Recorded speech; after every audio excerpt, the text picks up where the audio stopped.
السلام عليكم ورحمة الله وبركاته. أهلا بكم في بودكاست جديد مع عمو يحيى، سلسلة بودكاستات إزاي أختار كليتي. عمو يحيى Educational Coach. سلسلة عملناها عشان ننقل لكم واقع الكليات. بنستضيف دكتور في الجامعة، بنستضيف حد شغال بالفعل في المجال، بنستضيف طالب من الكلية عشان يكلمنا عن دراسته وإزاي الكلية ماشية معاه، بحيث ان انت ما تبقاش سمعت عن الكلية، لا نقلنا لك اقرب ما يكون للواقع عشان لما تختار كليتك تختار بناء على معطيات سليمة. النهاردة معانا كلية هندسة وبنستضيف دكتور محمد صلاح. ازيك يا دكتور؟ اهلا وسهلا بحضرتك. دكتور محمد صلاح استاذ مساعد بكلية هندسة جامعة اسكندرية، ومعانا احمد مبروك. اهلا وسهلا. ابو حميد ثالثه كهرباء. صح كده طبعا ان شاء الله باذن الله. ومعانا احمد سلامة، بس مش زي كتاب ما بيقول يا جماعة. ثالثه مدني. بالظبط. جميل جدا. المفروض ان احنا بنستضيف في كل كليه حد خريج يعني رانينج وشغال في المجال، وانا مهندس مدني، فانا بستضيفني النهارده معاكم يا جماعه عشان هكلمكم كمان معاهم عن مجال الهندسه وسوق العمل. بدايه دكتور بنرحب بحضرتك وسعداء بوجودك جدا معانا. اهلا، سعيد جدا بوجودي مع حضرتك. ربنا يبارك فيك. دكتور عايزين حضرتك تكلمنا عن اقسام الكليه. بص، هو قبل ما اتكلم عن اقسام الكليه لازم نتكلم عن السنه اللي قبليها اللي هي سنه اعدادي هندسه. تمام. الطالب اول ما يخش كليه هندسه بيخش في سنه بيسموها اعدادي، دي اللي بناء عليها بيبدا يختار القسم بتاعه. تمام. المشكله ان الطالب اول ما بيخش كليه هندسه بيبدا يريح شويه، ودي ظاهره للاسف منتشره عندنا في الكليه. بيحس ان هو خلاص عمل التارجت بتاعه ودخل الكليه ومش واخد باله ان الاقسام مبنيه على اول سنه بيقضيها اللي هي سنه اعدادي. عنده كومبيتيشن تانية التنسيق بقى الداخلي للكليه. بالظبط كده. يعني هو القسم اللي هو بيبقى عايزه مش معتمد على اللي هو عايزه خلاص، لا ده في تنسيق معين وعلى حسب الجي بي اي بتاعه بيبدا يختار الايه القسم بتاعه. فدي نخلي بالنا منها. برضو حاجه تانية عايز انبه عنها، ان انت اول ما تخش كليه هندسه مش واخد بالك ان في حاجه اسمها اعمال سنه. الاعمال سنه دي بيبقى عليها لود كبير جدا، بتوصل ل 40% من الدرجه. فلو انت ضيعتها فانت بتضيع جزء كبير منك. اول ما تخش الكليه في امتحان بيسموه امتحان ميد تيرم، في لابات، في تسليم اساينمنت بيطلب منك، كل الحاجات ديت بيبقى عليها درجات. المشكله ان الطالب بيبقى في الاول فرحان بالكليه وتايه شويه، بعد 8 اسابيع من الدراسه 7 اسابيع من الدراسه يفاجئ ان في امتحان ميد تيرم ما لحقش يلم نفسه. بعديها بشويه امتحان لاب، هوب لقى نفسه في اعمال السنه ضاعت منه، يبدا يخش في الفاينل يلاقي الدنيا باظت شويه. فدي النصيحه اللي يمكن يا دكتور بسبب يعني المجتمع الكليه والجامعه بمعنى ادق ما فيهوش بقى المراقبه ولا مدرس بيتابع او اسيستنت بيسالك انت ايه الاخبار او غبت ليه وما امتحنتش ليه. لا مش عايز تمتحن ما تجيش، فانت خلاص خسرت درجه الامتحان، محدش يقول لك لا يعني. بالظبط كده. وحضور اللابات والحاجات دي كلها، كل الحاجات دي عليها درجات. فانا انصح ان اي حد يخش كليه هندسه يفضل كمان في ايفنتات الطلبه بتعملها قبل الكليه بيبدا يعرفوا الكليه، عشان كليه هندسه زي ما حضرتك عارف ليه كبيره جدا. ايوه صحيح. والطلبه بتوه فيها لدرجه ان انت يقول لك ايه، في خريطه مش عارف ليه كده مبنى كذا وخريطه مبنى كذا. ففي ايفنتات بتتعمل قبل الكليه يفضل ان انت تحضرها عشان تعرف المعامل فين اماكنها، الورش فين، الحاجات دي كلها فين، وتبدا تفهم النظام قبل ما تخش. هو ده طبعا بيفرق في ايه يا شباب؟ ان انت مثلا بيكون عندك سيكشن بيخلص 12 والسيكشن اللي وراه بيبدا امتى 12 وربع، فانت لو ناوي تتوه فانت يعني اول ما توصل هيكون عدى نص ساعه من السيكشن الجاي، ولو المعيد مثلا عامل نظام ان انت ما تدخلش بعديه فخلاص فانت مش راح السيكشن. فانا واحد الناس كنت بتوه في جامعه اسكندريه، يعني تهت لي حوالي شهر ونص في البدايه، انا كنتش مؤمن ان انا لازم امسك الخريطه على طول يعني. فلغايه ما بدانا نعرف بقى وبعدين خلصنا اعدادي دخلنا القسم، فالقسم بتاعنا له يعني اماكنه المعينه اللي بنحضر فيها. ففعلا موضوع الخريطه ده حاجه يعني بنصح، وطبعا اكيد جامعه القاهره تكون اكبر من عندنا يعني، بس ضروريه. لا بس هي العمليه سهله يعني، هي مجرد بس اسبوع بالكتير هيكون عارف. طولت معايا دكتور والله ما خدش عايزه. خلاص احنا افترض ان هو دخل من بدايتها وبدا يركز جامد، جاب الجي بي بتاعه عادي، هيبدا يختار الاقسام بقى براحته. لكن هو لو اهمل في اعدادي مش هيختار القسم براحته، يبقى هو تنسيق زي الثانويه العامه بالظبط على حسب الاقبال على القسم بالظبط وعلى حسب مجموعك بيبتدوا ينسقوها يعني. بالظبط كده. برضو في مشكله تانية بتقع فيها، ان انت لما تيجي تختار القسم حاجه من الاثنين، في واحد بيختار القسم عشان هو خلاص مجموعه اجبره عليه، فده ملوش حل تاني خلاص، هو يعني القسم المجموع اجبره على قسم معين فخلاص هو هيضطر يخش. تمام. لكن ساعات بيبقى واحد جاب مجموع كبير قوي وعايز يخش قسم معين بس هو امكانياته ولا قدراته تاهله لكده، ودي انا ما انصحهاش. حاول انت بتختار القسم بتاعك تختار بناء على حاجتين، اول حاجه تكون انت حابب المجال ده، تاني هم قدراتك. ما انت ممكن تكون حابب لكن ما عندكش قدرات. يعني مثلا واحد يقول لي انا بصراحه قسم عماره ده بحب، انا قسم عماره سواء ملوش في الرسم ولا ليه في الحاجات دي كلها، يبقى هو كده حابب بس ما عندوش قدرات. لا انا عايز واحد يخش القسم، طبعا الكلام دوت عشان يتوفر لازم تكون جايب GPA كويس عشان تختار براحتك، يبقى لازم تكون حابب وفي الوقت نفسه عندك الايه القدرات. تمام. انا مثلا على سبيل المثال انا اول ما اتخرجت من اعدادي كنت التاني على الكليه وكان نفسي ابقى معيد. وايامين عشان تتعين معيد دي لازم تبقى مش امتياز بس، لا امتياز ومرتب اول تاني تالت او من الاول الدفعه يعني. ايوه. فقلت اخش قسم مدني. ليه بقى؟ مش خاطر حاجه يعني عشان الناس ما تزعلش مني بتوع مدني. انا اقصد ايه ان مدني بيبقى المنافسه فيها بتبقى ايه اسهل شويه. صحيح. بس انا ما بحبش الرسم، فانا لو كنت دخلت قسم مدني وانا ما بحبش الرسم ما كنتش هتفوق فيه. قلت اخش قسم ايه؟ قسم كهرباء، انا بحب الرياضيات، فقسم كهرباء معظمه الرياضه، فدخلت قسم كهرباء عشان انا بحب الماده ديت. وبالفعل او معظم المواد معتمد على الايه على ماده الرياضيات شويه. وبالفعل الحمد لله في الكليه تفوقت وتعينت في الاخر معيد، وبعد كده بقيت ايه دكتور في الكليه. فاهم حاجه وانت بتختار لازم تكون حابب المجال وعندك الايه القدرات على هذا المجال. جميل جدا. لو هنخش بقى في الاقسام، احنا عندنا الاقسام. طبعا اول قسم او اعلى الاقسام هو قسم ايه الحاسبات. قسم حاسبات دوت قسم بيهتم بتصميم. هو اعلى الاقسام دلوقتي؟ يعني لا طول عمره. طول عمره قسم حاسبات هو من اعلى الاقسام يعني. تمام. قسم حاسبات بيهتم بتصميم وتطوير البرامج والاجهزه، اجهزه بتعتمد كلها على التكنولوجيا. فانت لو حابب المجال دوت ده يفضل تخشه، بس ده طبعا مش كله بياخد GPA عالي جدا يعني. تمام. القسم اللي بعد كده بيبقى غالبا قسم كهرباء. قسم الكهرباء مقسوم منه فرعين، في اللي هو الباور في الكوميونيكيشن. معانا باشمهندس احمد هيكلمنا ايه عن قسم الكهرباء بالتفصيل او باور عامه يعني. بس ان جنرال كده يعني الباور كوميونيكيشن باور بنتكلم فولتات عاليه، كوميونيكيشن بنتكلم فولتات ايه قليله يعني 12 فولت 10 فولت الحاجات صغيره كده يعني. ده ان جنرال يعني ببساطه. ومعظم قسم الكهرباء مبني شويه على ماده الايه الرياضيات زي ما قلت. فلو انت شاطر في الرياضيات انصحك تخش قسم ايه كهرباء. قسم ميكانيكس بقى ده فيزياء. طبعا انت هتقول لي انا مش عايز اخش ميكانيكس ده. هتلاقي مثلا ايه فلويد ثيرموداينامكس، يعني المواد اللي كنت بتاخدها في الفيزياء شابتر معين لا بتحول الشابتر دي لماده، تلاقي ماده فلويد، ماده ميكانيكس، ماده هيت، ماده. فقسم ميكانيكس ده يكون انت لازم شاطر في شويه في الايه في الفيزياء. قسم بقى بحريه اللي هو يعتبر قسم ميكانيكا بس بيشتغل في مجال الايه السفن يعني. طبعا قسم بحريه بيتشعب لكذا حاجه، لان انت لازم تكون في جزء منه الكونستراكشن بتاع السفينه دوت، جزء الديزاين بتاعها اللي هو عايزها بشكل جمالي شويه، جزء بيتكلم في الميكانيكس اللي موجوده في الايه في السفينه والكلام ده كله. القسم اللي بعد كده في قسم كيمياء. طبعا ده الناس بتحب تشتغل في مجال الكيمياء وهو حابب ماده الكيمياء شويه. احنا بنتكلم ايه ان جنرال عن كل ايه عن كل قسم كده.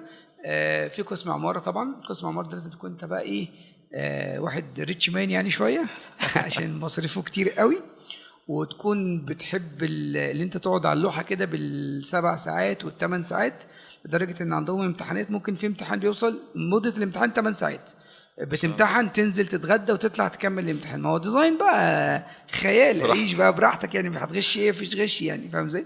فقسم قسم مدني بقى باشمهندس احمد ايه هتكلم عنه في قسم مدني يعني. هو قسم من اكتر الاقسام اللي فيها اللي انا بحبه اساسا عشان بحس ان هو واقعي شويه ومجالاته كتيره يعني. صحيح. بس هو باشمهندس احمد هيتكلم عنه شويه في قسم مدني يعني.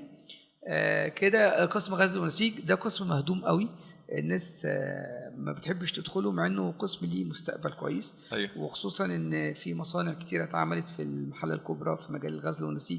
فده الناس بتفكر غزل ونسيج يبقى هو شغال في المنسوجات والكلام ده، لا ده ميكانيكا برضه. غزل ونسيج ده قسم ميكانيكا. أيوه. بس شغال في الميكانيكا اللي هي بتشتغل في الايه في المنسوجات والحاجات دي كلها يعني. في قسم نوويه. قسم نوويه ده بقى عدد الطلبه بتخش عدد قليل جدا. وفي ميزه كمان ان قسم النوويه ده مش موجود في اي هندسه غير في اسكندريه، وعدد الطلبه تقريبا بتبقى في حدود 20 طالب. ده لازم يكون بقى قوي جدا في الفيزيكس. يعني نوويه دي بنتكلم فيزيكس بقى، فيزيكس يعني بس ما بياخدش جي بي اي كبير، ما بياخدش يبقى كتير عشان على الطلبه تخشوا مش الاقبال يعني على التقديم فيه مش اكتر مش حاجه. كتير. قسم انتاج ده طبعا بيهتم بقى بالمنتج ذات نفسه وبيتكلم عن الكواليتي بتاعته. ده يعتبر من قسم ميكانيكا دي ان جنرال كده على معظم الاقسام اللي موجوده عندنا في الكليه. طب في اقسام مستحدثت يا دكتور هو اخيرا مثلا الطلبه ما يعرفوش نكلمهم عنها؟ هو الفكره ان احنا في كليه هندسه اول ما تخش في حاجه اسمها اس اس بي اللي هي البرامج الخاصه. ايه الاس اس بي دي بالظبط كده؟ عباره عن في كليه هندسه اللي هي من غير اللي هي مش من غير فلوس. هو دلوقتي كل حاجه بفلوس يعني، بس يعني ايه اقصد فلوسها قليله شويه، مثلا في حدود 3000 4000 في الرينج ده، ولا اكتر من كده. اكتر من كده بيبصوا لي المهم يعني في الرينج ده يعني تنزيل عام اللي هو تبع الجامعه مش عارف ايه. وبرده الاس اس بي ده لازم يكون داخل هندسه اساسا، اكيد بس صحيح. بيخش بقى بمصاريف بتوصل ل 50000 واكتر من كده شويه. في الاقسام ديت اللي هي الاس اس بي في برامج جديده استحدثت زي الالكتروميكانكس. برامج حضرتك تقصد بيها الاقسام يعني تمام. اللي هي الالكتروميكانكس، اللي هي الكونستراكشن، بايوميديكال. دي اقسام مستحدثه موجوده في في الاس اس بي. في كمبيوتر ساينس او حاجه تمت لها برضو بالظبط كده. كمبيوتر كوميونيكيشن الاثنين مع بعض موجودين في قسم واحد. تمام. فدي بتروكيميكال برضو موجود عندنا. بيختلفوا عن الاقسام العاديه في ايه؟ والله انا مثلا لو انا عندي ابن، لا انا مش هتفرق معايا ادخله هنا ولا هنا. بس هي الفكره ايه؟ الاس اس بي ميزتها شويه ان لا انا مش اقصد في يعني هو كده ما شاء الله اللي بيطلع من كليه هندسه جامعه اسكندريه اللي انا عاصرتها يعني وحضرتك فيها. تمام. هو بيطلع بكواليفيكيشنز معينه ويعني يكون هو له efficient بشكل يعني لكن انا بتكلم عن التخصص نفسه. هل مثلا لو انا دخلت كمبيوتر من جامعه اسكندريه العاديه او دخلت كمبيوتر بس بفلوس مدفوعه، ايه الفرق في الدراسه؟ هدرس هنا ايه زياده؟ لا ولا مفيش زياده اصلا؟ يمكن هو بس الفرق ان مثلا في مثلا هو يعتبر القسم المستحدث شويه اللي هو الكتروميكانكس. ده مثل اللي هو بيربط ما بين قسم كهرباء وقسم ميكانيكا. فده يعتبر قسم واعد يعني فعلا. تمام. عشان بيربط ما بين الاثنين يعني. ممتاز جدا. والبايوميديكال مش موجود في العام. والبايوميديكال مش موجود اصلا، اللي هي الطبيه يعني الهندسه الطبيه ديت مش موجود في العام بس. ممتاز جدا. طب دكتور ممكن نلقي الضوء كده عن طبيعه الدراسه في الكليه؟ الدراسه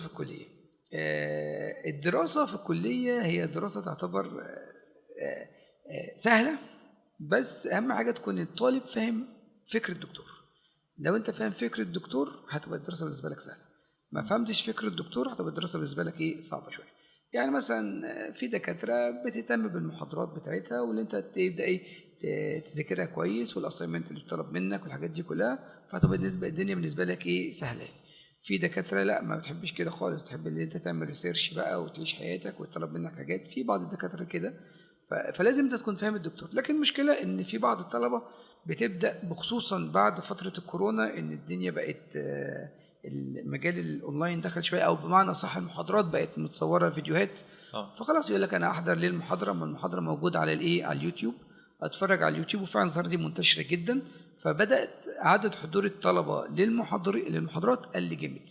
فدي ساعات بتسبب شويه ازعاج للدكتور. يعني فاهم زي الدكتور برضه بطبيعته عايز يخش لما يشرح يلاقي طلبه قاعده مركزه مهتميه مش عارف ايه. فانا انصح ان الطالب حتى لما موجود الحاجات ديت على اليوتيوب مش هتخسر حاجه، تحضرها وتركز وتفهم فكر فكر الدكتور ممكن يغير حاجه. انصحك ان انت تذاكر اول باول. اي حاجه طلب منك اسايمنتات الحاجات دي كلها شتات تتعمل باستمرار وتسلمها اول باول. اي حاجه مش عارفها تسال فيها، عندك الدكتور ممكن تساله، عندك المعيدين ممكن تسالهم. كل الحاجات دي تسال اول باول هتلاقي الدنيا بالنسبه لك سهله. ما ذاكرتش اول باول هتلاقي ان الدنيا بالنسبه لك بقت صعبه. صحيح. دكتور في يعني البعض بيشتكي من وجود فجوة ما بين سوق العمل وما بين المناهج المقررة في الكلية. يعني أنا مثلا كقسم مدني تمام، ومهندس أحمد معانا أهو يعني بتخرج. أنا اتخرجت قعدت تريني لمدة مثلا سنتين ولا حاجة في السوق، عقبال ما بدأت أشوف بقى اللي احنا كنا بندرسه دوت في أرض الواقع ومدى تطبيق النظريات وبعض الحاجات. يعني احنا هنا برضه هنا في مصر ربما الايكويبمنتس مش اعلى حاجه، فما بنقدرش نطبق كله بحذافيره. فايه اللي بيتجاوز عنه، ايه اللي صح وايه اللي غلط، ديت مساله ربما بتواجه كتير من الشباب بعد ما يتخرجوا من كليه هندسه خاصه يعني، بما اننا بنتكلم عن كليه هندسه يعني. بدون قطع كلام حضرتك، السؤال يعني مدى موائمه المقررات مع احتياجات سوق العمل. هو احنا عايزين نتفق حاجه، ان كليه هندسه هي مش بتديك كل اللي انت بتطلع تشوفه يعني. طبعا انت بتشتغل في مجال، انت ممكن تكون المجال اللي انت اشتغلت فيه شفت منه في الكليه 10% بس، و90% الباقي دي بتكتسبها بالخبره. تمام. بس ميزه كليه هندسه اللي هي بتفتح الذهن شويه يعني. ممكن انت تلاقي طالب داخل كليه هندسه مستوى الذكاء عنده مثلا في ليفل معين، لا بعد ما بيطلع من الكليه بتلاقي الليفل ده اوتوماتيك كده على. دي حقيقه من كتر الضغوطات اللي بيشوفها، وساعات ناس بتعلى معاه بزياده يعني. هو الدكتور يا جماعه بيشجعكم على دخول كليه هندسه، خلي بالكم. فهي فعلا بتنمي فعلا الذكاء جدا، فبتخليك ان انت تقدر تواكب اي حاجه بسهوله. في طلبه بقى شاطره. الطالب الشاطر ما بيستناش لغايه ما بيتخرج. الطالب الشاطر يبدا يعمل تريننج لنفسه اثناء الدراسه واثناء فتره الصيف. بيبدا يشوف ايه الحاجات اللي محتاجينها في المجال العمل، وبيبدا ياخد دورات زياده بتخليه مواكب لسوق العمل وبتنميه. في ناس بتستنى لغايه ما تتخرج، وبعد ما تتخرج بتبدا تاخد الدورات ديت. الدورات ديت يعني مثلا احمد بسم الله ما شاء الله شاطر بيقول لي انا بقول له احنا بنعمل الدورات دي في النقابه، بيقول لي ما تتفرج عليها اونلاين. ماشي كويس جدا. ايه اللي يخليك؟ وفي احنا اعتقد يعني كنا ناويين نعمل حاجه زي كده صح؟ اللي احنا نبدا نعمل دورات اللي هو سوق العمل على هيئه دورات اونلاين، وبعد كده نبدا نخلي الناس تبدا تحضر تشوف الحاجات ديت في يوم او يومين، اللي شافوه اونلاين تشوفوه على ارض الواقع في خلال يوم او يومين او حاجه زي كده يعني. سليم. يعني فانت لازم تنمي نفسك اثناء ما انت في الدراسه قبل ما تتخرج. ما تستناش لغايه ما تتخرج وتبدا تاخد الدورات دي. ممتاز جدا. بس برضو فرص التدريب ما بتبقاش متاحه يعني. اعداد الكليه مثلا عندنا كانت كبيره، فرص التدريب ولا شك الانسان لازم يجتهد ويحاول، ما بتبقاش متاحه يعني. انا كان دفعتي 1000 طالب. تمام. كان 1000 طالب في اولى مدني. مشاريع اللي هتستوعب 1000 طالب ديت يعني ربما تكون برضو مش موجود يعني، مش متوفره في السوق ان انا ادرب ال 1000 طالب دول كلهم. لا سيما ان في تانية بتتدرب وثالثه بتتدرب ورابعه يعني. ما هي كل حاجه برضو محتاجه اجتهاد. هو رزق ونصيب في الاول وفي الاخر يعني. فاهم ازاي؟ انت بتسعى وبتعمل كل حاجه، وهو ربنا بقى بيعمل لك الصالح يعني. فبس انت بتاخد بالاسباب. نعم. طيب دكتور، بما ان حضرتك ما شاء الله عضو مجلس نقابه المهندسين ورئيس لجنه التوظيف بالنقابه، عايزين نسال حضرتك عن مجالات وفرص العمل المتاحه يعني مش بس القسم معين او كده، لا للطالب اللي عايز يدخل كليه هندسه. هو للاسف يعني ان مجالات التوظيف عامه يعني مش في هندسه بس، في كل المجالات بقت اقل مما سبق يعني دي حقيقه يعني. بالرغم من ان عدد الناس بيزيد، لكن مجالات التوظيف بقت صعبه شويه. دي حقيقه ما نقدرش ننكرها. بتلاقي مثلا يعني احنا كنا عاملين ملتقى توظيفي كنا جايبين مثلا 65 شركه. عدد المهندسين اللي حضر الملتقى، سيبك بقى من عدد المهندسين كلها يعني، اللي حضر الملتقى تقريبا في حدود 4500 مهندس. ما شاء الله. ال 4500 مهندس دول تقريبا الشركات المفروض احنا فارضين عليها كنقابه اللي هي تعين. تمام. فارضين عليها ايه؟ ان احنا قلنا تحضير الملتقى وكل تكاليف الملتقى احنا كنقابه مهندسين هنتحملها. في المقابل ان انت تاخد على الاقل مهندس او مهندسين الحاجات دي. عايز اقول لحضرتك ان عدد المهندسين اللي تعينوا بعد الملتقى او يوم يعني عدد قليل جدا. فاهم ازاي؟ عشان كده بدات احس ان في تشبع نسبي في السوق، فبدات افكر في حاجه تانية، اللي احنا نبدا نخلق مشاريع.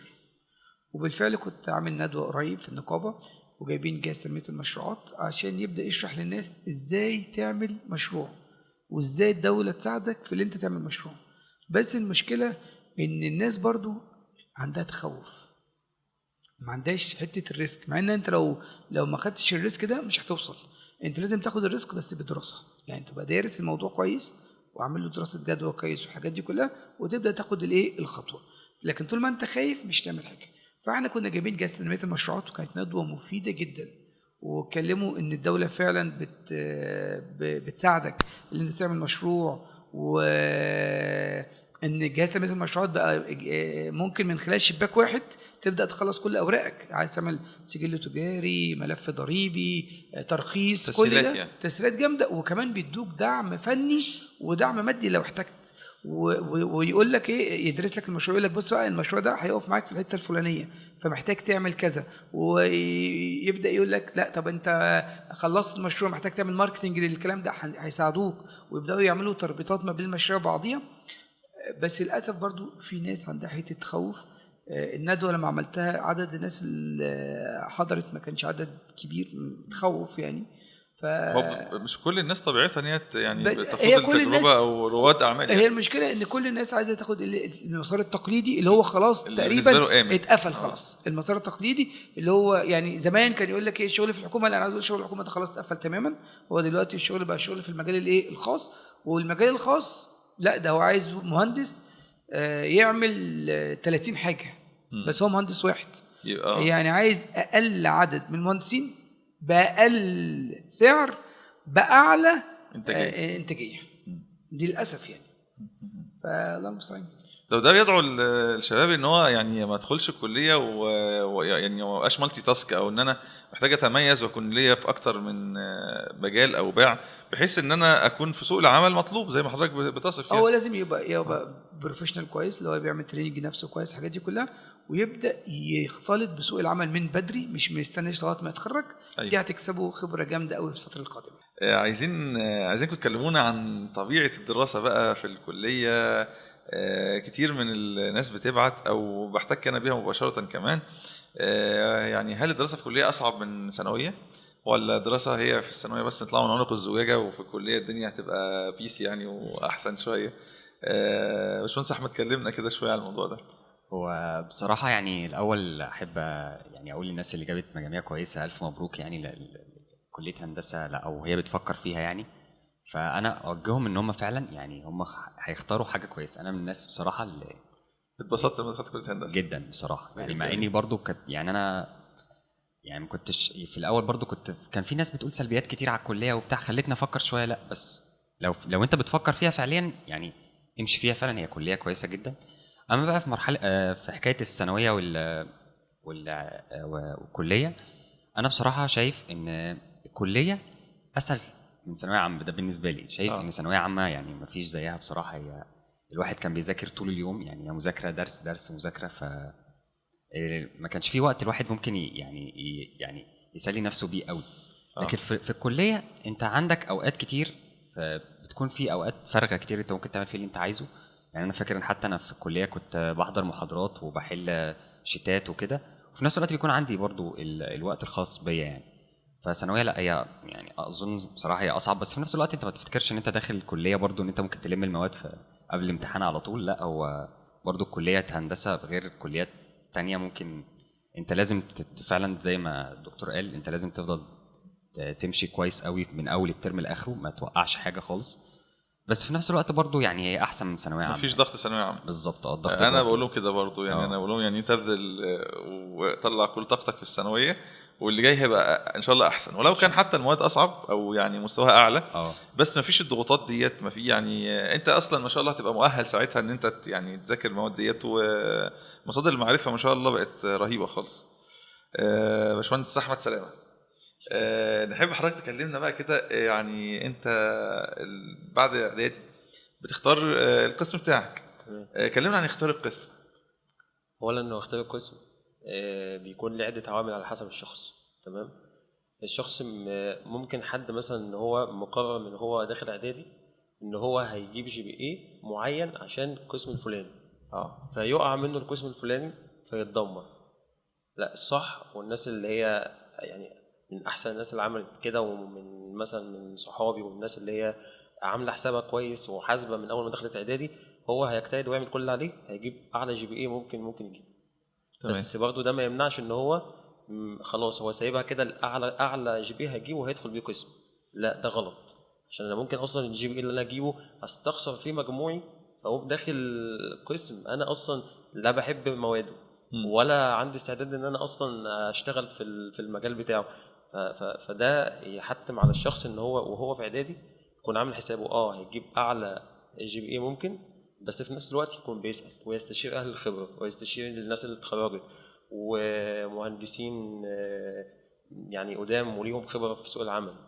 أيوة. بحيث ان هو يتفادى بقى موضوع ايه انه يدخل قسم غلط. ده بالنسبة لموضوع الاجتهاد في الكلية والجي بي اي. ايوه. في حاجة تانية بقى لها علاقة بالمواد وطبيعة الشخص في تقبله للقسم ده. يعني انا مثلا واحد ما بحبش الشمس، تمام، مش بتكلم على بضرب مثال، يعني واحد ما بيحبش الشمس. ايوه. تعامله مع الطبقات المختلفة من الفكر او من مجتمع من المجتمع ما بيقدرش ان هو يتعامل قوي. يعني من الاخر كده مش شخص مش حرك اجتماعي او حرك. هو ممكن يكون عنده استعداد لكده، بس هو عارف ان هو هيتعب قوي عشان يوصل الحته دي. فانا ليه مثلا ادخل مثلا قسم مثلا زي مدني في هو كله بيعتمد 20% منه هندسه و80% اصلا كوميونيكيشن واعرف بقى جادل وليدرشيب وافهم ده دماغ. فانا يعني انا عارف خلاص انا امكانياتي وعارف نفسي، لازم احط كل السايدز دي في دماغي وانا بختار القسم بتاعي. صحيح. انا واحد هتبقى كومباتبل معايا ولا لا؟ بالظبط. فانا دلوقتي انا مش بحب الرياضه. انا ليه حتى لو انا جبت مجموعه كمبيوتر وكوميونيكيشن وكهرباء، طب انا هدخل ليه واقعد احس ان الكليه جايه عليا وانا نفسي بحس ان انا غبي مش متقبل الحاجات دي، وانا عارف اصلا مش بحب الرياضه. وهكذا نفس اللي بيجيب مثلا مجموعه، يعني في ناس انا اعرف ناس جايبه في المجموع مثلا من اوائل الكليه ثالث والرابع والخامس على الكليه وجايب سكور يعني مجموع دي طول يعني ما شاء الله يعني دخل مدني ويدخل كيمياء ويدخل حاجات زي كده. لما تيجي تساله هو نفس هو عنده سكوب عايز يحققها نفس النقطه ويقدر ويقعد يقول لك يرتب لك الافكار اللي قلتها دي. هو دخل القسم ده عشان شخصيته كذا وكذا وكذا وما عندوش استعداد ان هو يبقى كذا. فهو ده عارف هو عاوز يعمل ايه.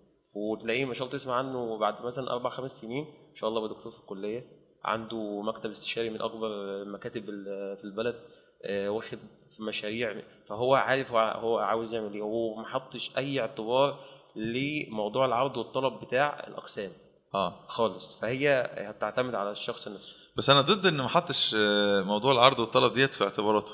يعني انا مثلا ممكن اكون بحب الرياضيات والفيزيكس، فانا كده مؤهل ان انا ممكن ادخل كهرباء، ممكن ادخل اي تي، ممكن ادخل ميكانيكس. فانا بالنسبه لي برضو هحطها ده كمعامل في اختياري ان انا طب الدنيا متشابهه في. يعني دلوقتي مثلا مجال اي تي بومينج جدا، الديماند عليه رائع، يعني دايما عايزين مبرمجين، وحتى في الاسواق الخليجيه وبره مصر يعني ناس شغاله ريموتلي ما شاء الله كويس. فانا لو انا بقى اقدر ادخل ده او ده او ده او ده وانا امكانياتي تؤهلني، خلاص انا ممكن ارجح بناء على ان انا شايف ان سوق العمل في الاتجاه دوت وايام مع اعتبار العمل في سنه اعدادي. يعني ايه العمل في سنه اعدادي؟ يعني ان هو لازم يكون عارف ان الوصول للنقطه اللي هو مؤمن ان هو ينفع فيها او القسم ده محتاج مجهودك بقى في اعدادي. محتاج سليم. محتاج هو ممكن يكون هو مؤمن ان انا مثلا يعني انا يعني دفعتي كان لنا زميل كان زميلي في المدرسه كمان، وكان متفوق جدا من الاول على طول على المدرسه، ودخل وجاب ما شاء الله تبارك الله مجموع كبير جدا ودخل مدني. هو الراجل ده كان داخل كليه هندسه وعارف انه عايز يدخل مدني. تمام. هو ما شاء الله دلوقتي دكتور في الجامعه.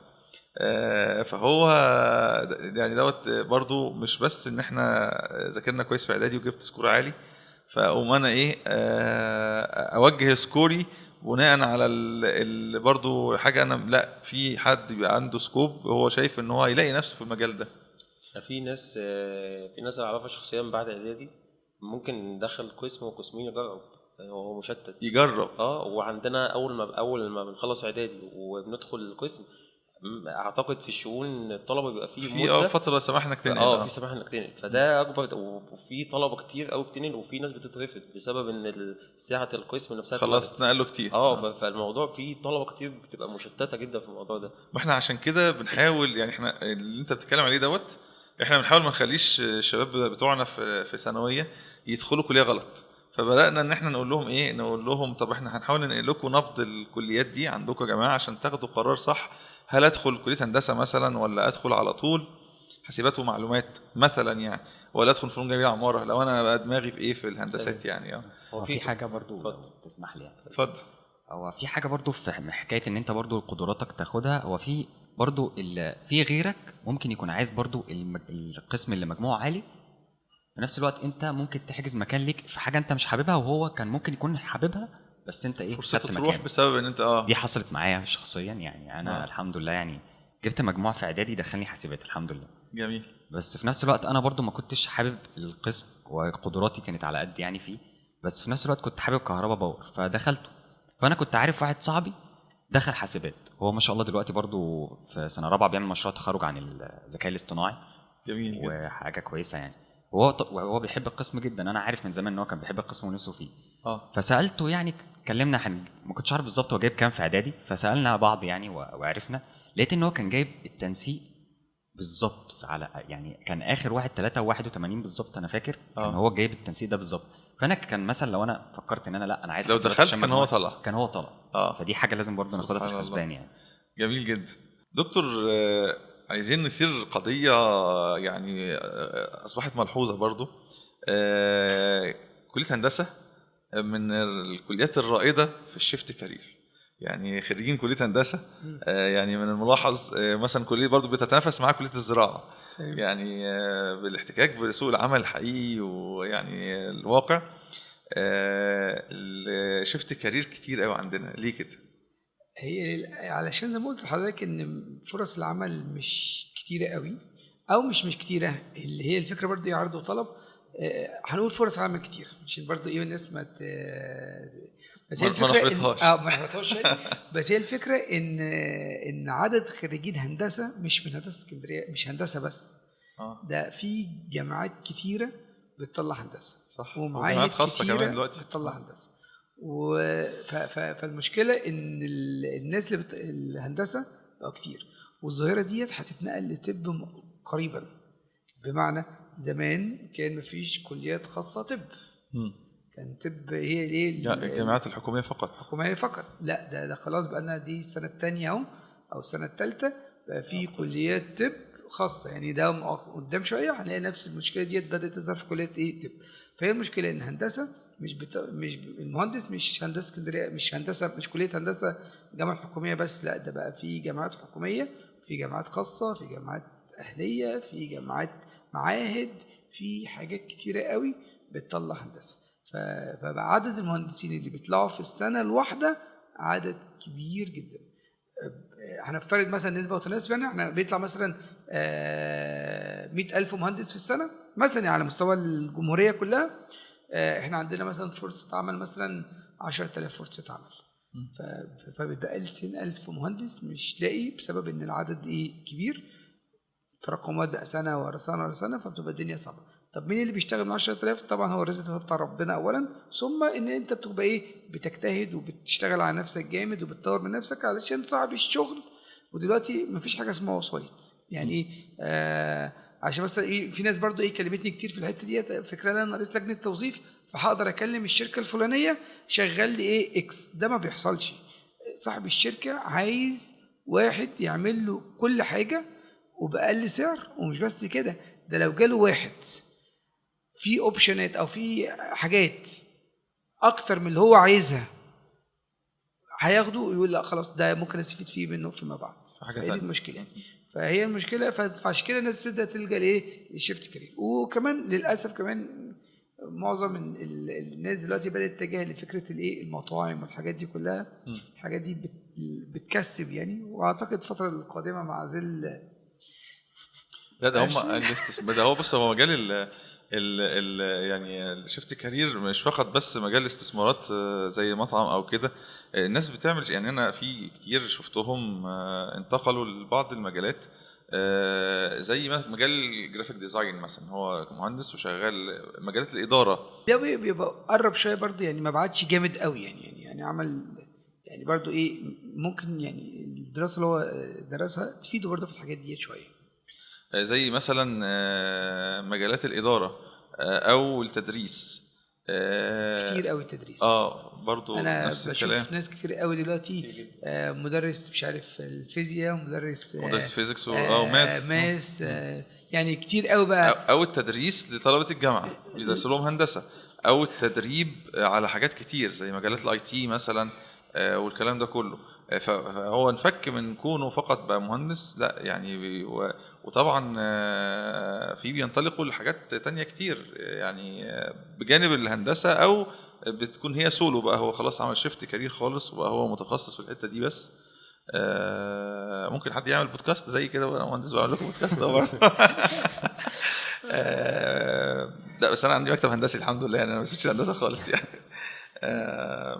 فديت مساله مهمه. انا بقى في سؤال تاني انا بقى هطرحه وممكن احاول انا اجاوب برضو عليه، انا هساله لي انا، يعني ايه مجالات وفرص العمل المتاحه في مجال الهندسه؟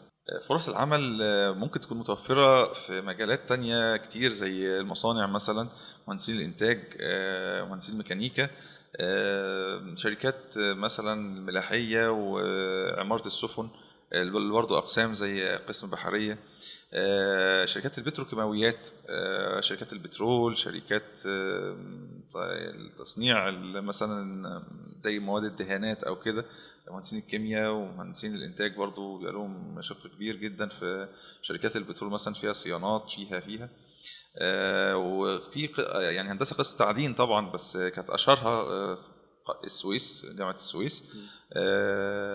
فمجالات العمل في الهندسه ما شاء الله يعني كتير كتعداد.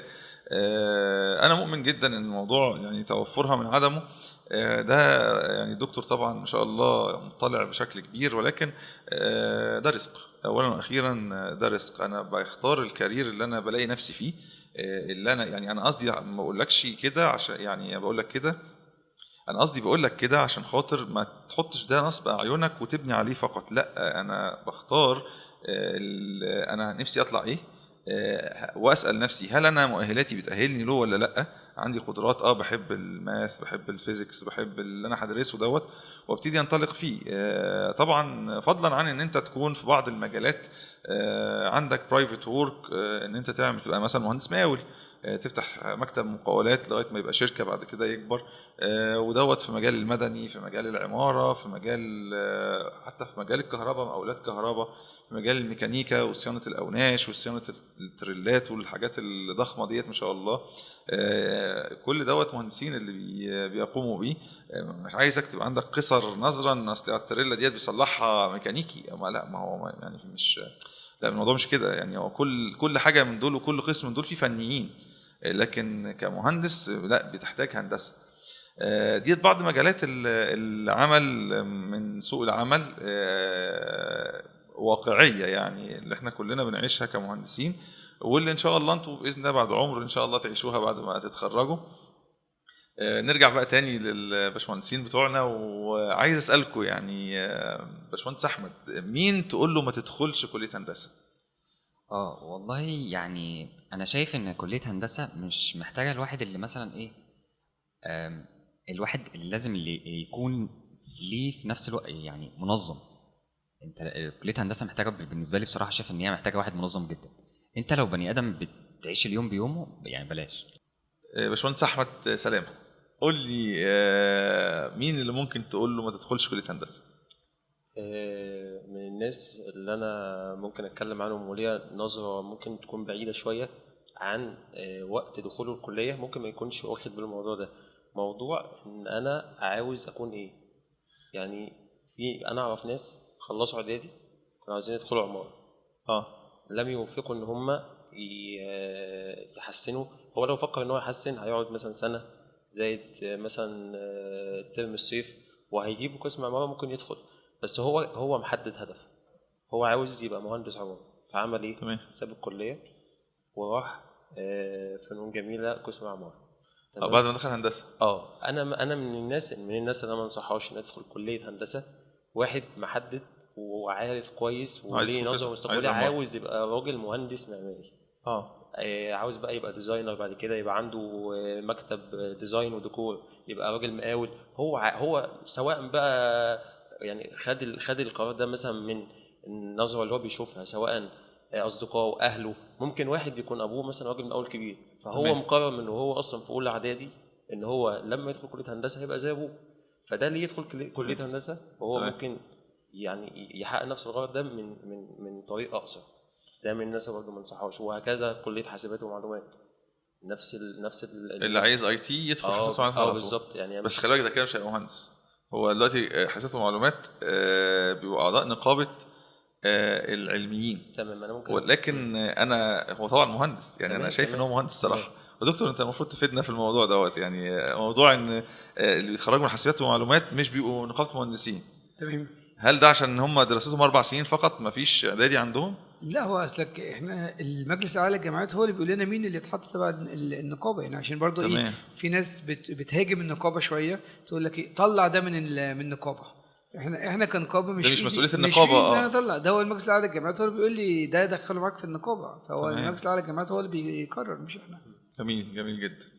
نرجع للمهندس احمد سلامه تاني. طيب انا عندي نظره برضو يعني في ظل التغيرات او التوسع يعني اللي العالم كله بقى فيه.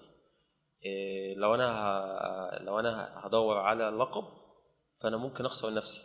لو انا دورت على لقب انا ممكن اخسر نفسي. لو انا راجل محدد هدفي، ايوه، انا ممكن عشان انا عاوز ابقى كده. انا عاوز ابقى مهندس اي تي، وده ده هيحقق لي. حضرتك يعني كنت قلت في البدايه او كنا يعني ذكرنا موضوع الحاسبات والمعلومات من شويه، ان هو ده ممكن ده هيحقق نفس الغرض وده هنا هيحقق نفس الغرض.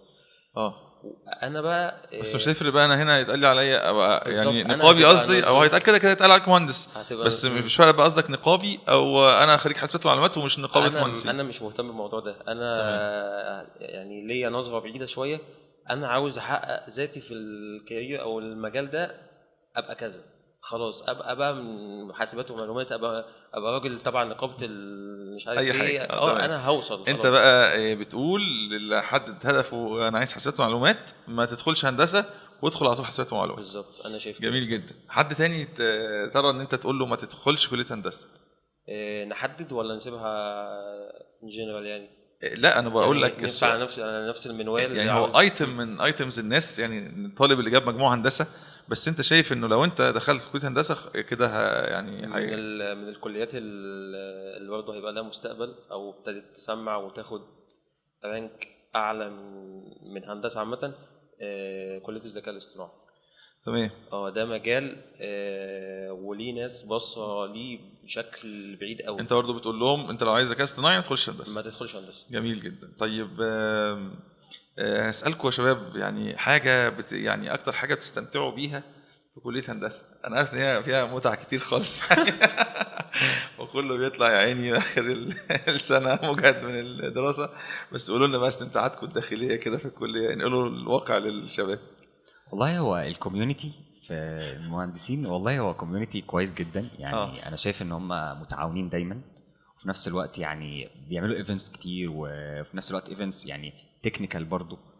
فهم فعلا يعني ككليه او كمجتمع جوه، فهو فعلا حاجه كويسه جدا. انا دي اكتر حاجه متعتني جوه الكليه بصراحه. وفي نفس الوقت برضو يعني جو ان انت خلاص بقيت طالب جامعي، ده فيه شويه حريه اكبر من انت في طالب. ده انا شايف بصراحه اكتر حاجه بتمتعك في الكليه يعني. ان شاء الله. جميل. شلون صح؟ والله الكليه يعني على مستوى الدراسه احنا برضو مش هنجمل الكلام عشان لما تدخل هتدعي علينا طبعا. تمام. ف يعني من اكتر الحاجات اللي نكون حريص بيها، وفعلا دي اكتر حاجه تخليك تستمتع بالكليه، تنقي صحابك زي ما بيقولوا على الفرازه في اعدادي. دي نقطه فارقه مش في الكليه، في حياتك كلها. سليم. تمام. ودي اكتر حاجه يا هتخليك تعيس في الكليه يا هتخليك سعيد في الكليه. ايوه. اسال اي حد في اي قسم متفوق ولا مش متفوق، ايه اكتر حاجه تستمتع بيها في الكليه واكتر دافع بيخليك تنزل اصلا محاضرات؟ هيقول لك ان انا اروح افطر مع صحابي واشوفهم ونبقى مع شجعوك فده ممكن تكون ميزه عن بقيه يعني كليات كلها كويس طبعا. بس كليتنا بما ان فيها نزول كتير وسكاشن ومش عارف وتسليمات وحاجات زي كده، فهتلاقي حاجه تعاون. هتلاقي الوقت مع اصحابك دايما بيبقى اكتر من اي. هو كلامك سليم جدا. انا واحد من الناس كان ليا تجربه ان انا في اعدادي هندسه كان حاولت ان انا اعيش لوحدي شويه. يعني قلت ايه مش لازم بقى ايه انضم لجروب من الجروبات يعني اصحابي وزمايلنا في ثانويه عامه كنا اتخرجنا يعني وطلعنا كده دخلنا كليه هندسه. وحتى مجتمع كنت انا بلعب فولي بول، ومجتمع النادي كان معايا برضو ناس من الفريق في الكليه، ولكن انا كان ساعتها كان عندنا بعض الظروف في البيت بيعملوا عمره وكده، وكنت مشغول قوي، فقلت خلاص انا مش لازم ان انا ايه اكون بتابع مع حد وخلاص وانا همشي في الموضوع لوحدي. لقيت انه مستحيل تقريبا، مش معرفتش، لا ده شبه مستحيل ان انت تعيش في الكليه لوحدك. يعني إن لازم بتساعدوا بعض، بتعاونوا بعض، بتتبادلوا. حد بيقوم لك بتاسكايه انت بتقوم له بتاسكايه، مش بتغشه طبعا، مش يحل لك الشيت مثلا، لا يعني مثلا ايه حاجات محتاجين ادوات نجيبها، فواحد نبعت حد بس هو اللي ينزل يشتريها الجروب كله كده يعني. فدي من الحاجات المهمه برضو اللي ان شاء الله هياخد قرار يدخل هندسه. ما انصحكوش خالص ان انت تبقى وان مان شو وتبقى سولو كده في الكليه، لا يعني حاول تنضم لجروب. واحمد جزاه الله خير بيقول لك يعني اختاروا كويس بحيث ان انت ما ياخركش او ما تبوظوش بعض يعني. انا طبعا بشكر جدا دكتور محمد صلاح لحضورك معانا وتوفير وقت لنا، وبشكر باشمهندس احمد وباشمهندس احمد. طبعا هو خلي بالك هو الطالب من اول ما يدخل كليه هندسه بيتقال له باشمهندس، يعني ده انا هتلاقيه يعني اي حد بيناديه جوه الكليه يقول لك يا باشمهندس. مميزات اللي بيحب كده. مسطره تي بقى المهندس دي لقب من لا لقب له. لا هو ده بره الكليه. فبنشكر الاساتذه الافاضل. طبعا احنا كان المفروض بنستضيف النهارده حد يعني مهندس معانا برضو، بس للاسف ما استطاعش الحضور، فانا قلت خلاص انا هعمل دور المهندس بقى برضو، انا بما اني انا مهندس فايه فحاولت انا اجاوب على السؤال بتاعه. وان شاء الله انتظرونا باذن الله عز وجل مع بقيه الكليات وازاي اختار كليتي. كنتم مع عمو يحيى. السلام عليكم ورحمه الله وبركاته.